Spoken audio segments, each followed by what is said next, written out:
know it's been a really long time since I've recorded anything. If you have kept up with me, you know that I stopped YouTubing about 2 years ago now, or maybe 3. I don't even remember. I stopped YouTubing in a nutshell because I was not always getting like the most positive comments and felt really exposed and really vulnerable being a student, being a mental health care provider at the time, and wanted to still document my life, but document it in a way that was more meaningful to me. And I kind of quit the YouTube scene for a while. But I don't know, I've kind of gotten the bug to like start creating, content here and there and just seeing where it leads. Now being more advanced in my training, now feeling a little bit more grounded in the hustle and bustle of New York City. So I'm excited to be back. Welcome back to my channel. So I promise I will try and make this as brief as possible. I know a lot has changed, a lot has happened. I stopped YouTubing around the time where I was transitioning from living in North Carolina to moving to New York City. I just, it was a lot going on. I was taking so many classes that second year. I was being introduced to clinical work for the first time, and assessment for the first time. I was taking, I think, around like 18 credit hours, and on top of that seeing, like patients and clients, and it was just a lot at the time. So I am happy to be done with my second year, done with my third year, and now I am just beginning today the second semester of year 4. So that has been really exciting because this is my last semester of classes. I'm in one class, it's a requirement. It's not too heavy academically, so it's kind of just like a requirement that we have to do, but it's not like a real class, I would say. So it feels nice being in this space. I have also just now completed interviews for APIC internship. So those of you who may not be familiar, the internship year is typically the last year of doctoral training in clinical counseling and school psychology. And it is where we spend a full calendar year matched to a site where we are doing a clinical experience. And that can range depending on your interests and where you match to: hospitals, VAs, college counseling centers, community health, so many different, private practice, there's so many different ones. So I am in the process, I guess I'm still in the process of the match, which is about a month from today. It's February 16th. So of course I'll be providing you all updates on that. But yeah, I guess a lot has been going on. So again, I'll try and be brief, but just wanted to pop in and say hello. So as I mentioned, year 2 was a lot. I was taking a lot of courses. I was getting acclimated to New York City because I moved in my second year due to the first year being COVID and virtual. And it was really hard. It was really hard for me to adjust, and just hard in the sense of I was really feeling the full throes of being in a PhD program, and on top of that, adjusting to the largest city in the nation. So it was a lot, but I had really good friends and really good support system here that I was able to build during the virtual year. So I think that part of my experience differs from a lot of others because I moved to the biggest city in the nation, but I also had kind of built-in supports already and a roommate that I knew over the course of the virtual year. So things were good in that sense, but still an adjustment. My second year, it was a lot. I still say to this day, if anyone asks me what was the hardest year of your clinical training or of your doctoral program in general, it was that second year. And I think it was a combination of moving and experiencing clinical work for the first time. That's when I had my first ever clients. And, for those of us who have a clinical component to our degrees, clinical work is no joke. And it can be filled with a lot of imposter syndrome, am I a good therapist? Am I doing this right? Does this person trust me as their provider? There's a lot of self-doubt, and it's a lot of responsibility because you are really there to support someone on their journey to wellness, and that's a big undertaking for anyone, I would say. And then, of course, there's that evaluative nature of being in a doctoral program where it's not only, okay, I'm trying to do my best, but I have to do my best because that determines, if I get to progress in this program. So I remember feeling really heavy in that sense and just like, this is a lot. It's a lot going on. I had taken on some other roles within like the university or the program. So I was like the student representative along with another cohort mate of mine for the program. And so getting to attend faculty meetings was something that was new to me. Getting to participate in a little bit more like student advocacy on behalf of those in my program and in the department. So I enjoyed doing that work, but it was a lot of work as well. So all of that to say that like second year was definitely the year where I felt stretched, and by the end of it I felt really burnt out. I remember that summer I think that's the summer that I did an internship at PBS, so kind of trying to get into entertainment. I like media, so I was doing that. And just by the time first semester of third year rolled around, I was just like, I am still burnt out. Like, I am tired. And that was like the first semester where I was like, I don't want to start. Like, I am not ready. Like, I have not had enough time to recover and recuperate. And that transition into third year was hard because second year was so hard. By the time third year came around, I had accepted an externship. An externship is like an external practicum. That's where students typically go offsite to do their clinical work. And I was at a college counseling center, and I enjoyed that work. I enjoyed that age group a lot because I felt like I wasn't that removed from it at like 24. I was like, okay, like this is good, And I feel like that finally allowed me to grow a lot as a clinician. I did a lot of growth and was really, I think, pleasantly surprised by how much I was able to grow during that time. So clinically that year was really good. Third year, I took my comprehensive exams as well.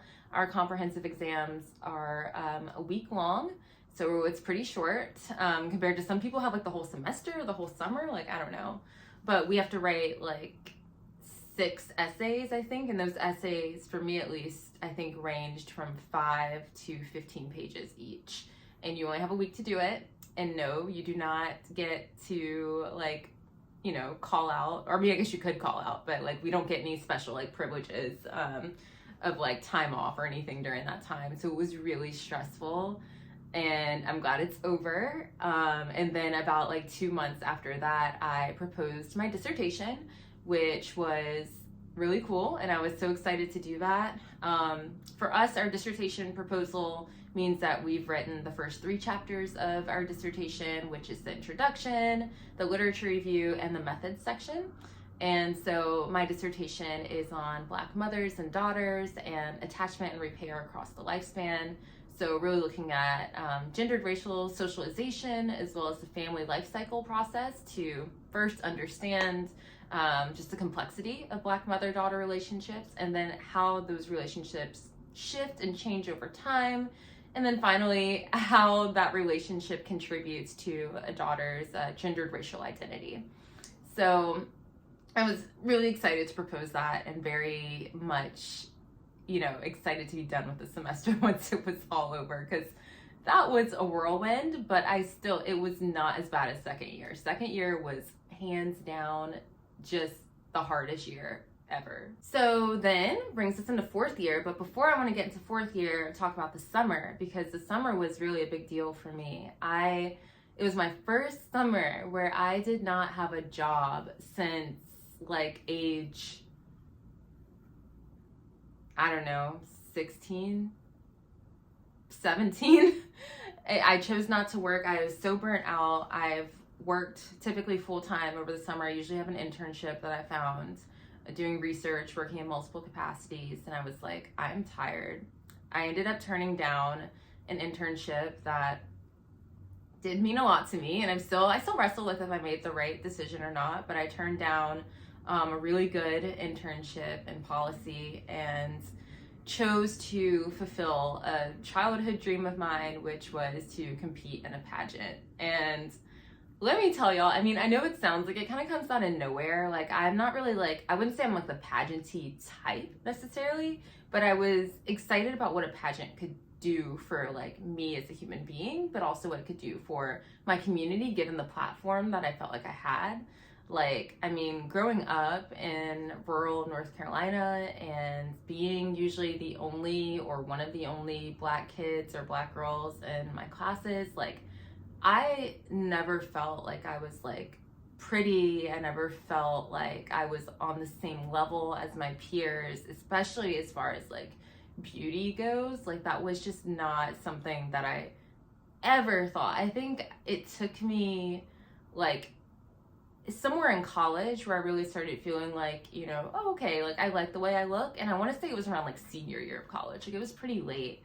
And yeah, growing up just in that environment really did a number on like my self-esteem. And I think that's why academics always mattered so much to me. And I was like, you know, my thinking was, okay, well, if I'm not pretty, at least I can be smart. And smart, like intelligence is something that I can constantly like work on. Like, I can't change the way I look. So, you know, I'm just gonna have to dive into academics. But there was this part of me that always wondered, like, am I like good enough? Like, could I be like beautiful enough, you know, to win like one of these pageants? And thinking to myself, okay, like, not only is there's this beauty and grace component to it. I mean, that's, you can't argue with that. But there's also this other component that's like, is this woman a good representation of American society? And I thought that I was, you know, like, I pursuing this PhD, having this platform of mental health, but specifically mental health for Black and other marginalized folks, like, that is really like my bread and butter. That's my passion. And yeah, so I entered the Miss New York USA pageant. I I lost, and that was difficult because I think I had a lot riding on it. I think some part of me was like, all right, Brie, like, if you win this pageant, or if you make it to the top 15 or whatever it is, like, you know, that will prove that you are good enough. And when I lost, it was like, it was a low point. Like, it was really difficult for me to come back from that, especially just given all the time and money I'd spent, you know, learning how to walk, learning how to answer the questions, thinking and theorizing and dreaming of all the things I would do if I were to win. It was just like, that loss was incredible. And it taught me a lot about like myself and how I deal with rejection. And it taught me that, I mean, it goes without saying, but like, I can't rely on these like external things or awards or whatever it may be for validation of who I am. So the pageant took place in August, like early August 2023. And then I had about a month before school start and a month before my new externship, which is the externship I'm currently in, started. So now we're in year 4, where I'm currently at. So year 4 has brought along different stressors. Over the summer, I was able to get IRB approval for my dissertation. I ended up collecting all the data, all the interviews I needed by like October, I think. Yeah, so I've done all the interviews that I need for that. I'm in one class, so it's year long, and I'm in that. What else? I have a new externship, so I'm currently at a hospital. Right now I'm at an outpatient clinic working with children and families, and then I will switch to inpatient. So I'm really excited to do that. And I love my externship. I love pretty much everything about it. So that's been really nice to be in just such a supportive like clinical environment, where I really feel like I just really feel supported. So I'm very happy with that. Yeah, dissertation. Internship. Oh my God, how did I forget that? Okay, so internship. Yes, internship is the last year of clinical training, and I have been applying to that. So over the summer and into not really over the summer. Over the summer, I guess I was like getting my list together, sort of. I didn't finalize my list of where I was applying to internship until like October, and then apps were due in November, like November 1st. So yeah. So to apply to internship, you need to be like finish with all your classes, have proposed your dissertation typically. Trying to think of what else. Have like 3 years, I think 3 years minimum of clinical training. I think that's it. And the actual application process looks like you have 4 different essays. You can look those up. Like, they don't really change from year to year, so I've heard. So you have 4 essays and then like a CV, and you may have like a case summary or like a test summary, or test report that you have to submit as well. And I applied to 15 sites, and then I got interviews, and I just finished interviewing, so I'm really excited to be done with that process. And now I just have to rank the sites. So the way that internship works is that, like, I will rank all the sites I interviewed at. Those sites will rank me unless they choose not to rank me. I can also choose not to rank a site. And then there's a computer algorithm that basically goes and it matches each applicant based on where you rank the site and where that site ranked you. So if I rank site A as number 1 and site A also ranks me as number 1, we're probably gonna match. But if I rank site A as like number 1 and they rank me like number 15, probably won't match. So it's hard because you don't know. You can just go off of vibes of the interview, but you really don't know like how a site is gonna rank you. And there is a phase 2 of match if you don't like match the first time around. And that doesn't really say anything about you like as an applicant. It just means like the algorithm basically just didn't work, and that you just have to like go through and find like some other sites. It's like not a huge deal, but it feels like a huge deal. It's not a huge deal as far as like, it doesn't say anything about you as an applicant, is what I mean. But it's definitely devastating, and it can be really hard.